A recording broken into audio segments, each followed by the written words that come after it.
اب یہ کس کی بات ہے؟ قسمیں کھا کھا کر کون یقین دلاتا ہے ہم سچے ہیں، ہم کرنا چاہتے ہیں؟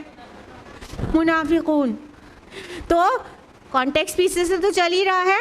پھر منافقین کی بات آ گئی کہ یہ آپ سے قسمیں کھا کھا کر اور اپنے کو دکھا رہے ہیں پکی قسم کھا رہے ہیں. اے اللہ کے رسول، اللہ کی قسم ہم بالکل سچے ہیں. اس بات کو ہم اس وجہ سے نہیں مان سکتے کہ بیوی بیمار ہے، بچہ بیمار ہے، یہ مسئلہ ہے، وہ مسئلہ ہے. اللہ کی قسم ہم سچ کریں. ہاں اگر آپ کہیں تو ہم ضرور اطاعت کریں گے. کیا مطلب ہے؟ ایک بار کا کہنا اطاعت کرنے کے لیے کافی نہیں تھا؟ اللہ کے نبی صلی اللہ علیہ وسلم ایک ایک کی جا کے خوشامد کریں؟ ایسا تو نہیں ہو سکتا. تو یہ منافقون جو ہے زبان سے یہ بارہا کہا کرتے تھے کہ نہیں ہم بہت، آپ جب کہیں ہم اطاعت کریں، جب کہا جاتا تو نہیں مانتے، اور پھر ریزن دیتے تو قسمیں کھا کھا کر. قسمیں کون کھاتا ہے؟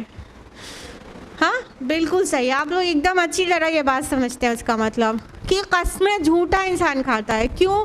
جو انسان سچا ہے اس کا کہہ دینا ہی کافی ہے نا. سچے کا سچ بھی سماج میں آیا رہتا ہے اور جھوٹے کا جھوٹ بھی کھل ہی جاتا ہے. کلیئر؟ تو جو انسان سچا ہوتا ہے وہ بات اپنی بنا قسم کے بس کہہ دے گا، اسے مانا جائے گا کہ سچ بول رہا ہے، سچی بولتا ہے تو سچ بول رہا ہے. لیکن قسم کھانے کی ضرورت کس کو پیش آئے گی؟ جس کا جھوٹ اکثر سوسائٹی میں کھل کے آتا رہتا ہے. اب وہ کوئی بات کہے گا تو اسے یقین دلانے کے لیے قسم کا سہارا لینا پڑے گا کہ نہیں نہیں اللہ کی قسم ہم سچ بول رہے ہیں. اور وہ 8 میں سے 2 بار سچ بھی بول رہا ہوگا تو کوئی یقین نہیں کرے گا، اس لیے اسے قسم کھانا ہی پڑے گا. لہٰذا منافقون بڑی بڑی قسمیں اٹھا اٹھا کر اپنی بات کو یقین دلاتے تھے اللہ کے رسول صلی اللہ علیہ وسلم کو اور صحابہ کو. نہیں ہم سچ کہہ رہے ہیں. تو اللہ تعالیٰ نے ان کو پھٹکار لگائی کہ تم قسمیں مت کھاؤ.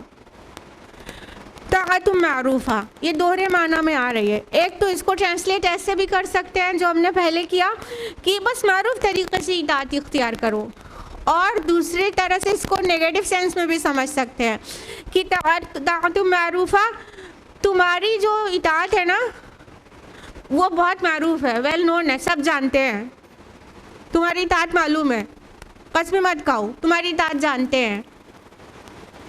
تو اللہ تعالیٰ نے پھٹکار لگائی ان کو کہ چلو تم قسمیں مت کھاؤ، تمہاری اطاعت کا سب کو خبر ہے کہ تم کتنے اطاعت گزار ہو اللہ کے رسول کے.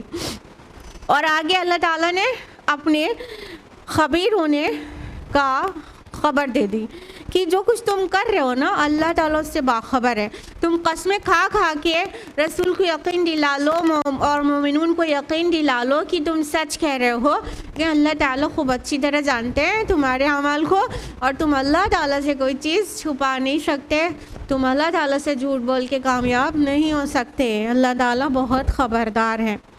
دیکھیے جو آیات کا اینڈ ہوتا ہے نا اس میں اللہ تعالیٰ کی 1 یا 2 صفات ویسی ہی آتی ہیں جو اس آیت سے بہت زیادہ مطابقت رکھتی ہیں. ٹھیک ہے، تو یہاں جو چیز دکھایا جا رہا ہے وہ ریالٹی نہیں ہے اور قسم کھا کے اس کو بتایا جا رہا ہے. تو یہاں پہ اللہ تعالیٰ کا اسم آیا خبیر. اللہ تعالیٰ خوب خبردار ہے کہ تمہاری قسمیں سچی ہیں کہ جھوٹی ہیں، تم اطاعت کے لیے صرف کہہ رہے ہو کہ واقعتاً کرنا چاہتے ہو. یہ اللہ تعالیٰ کو خوب معلوم ہے.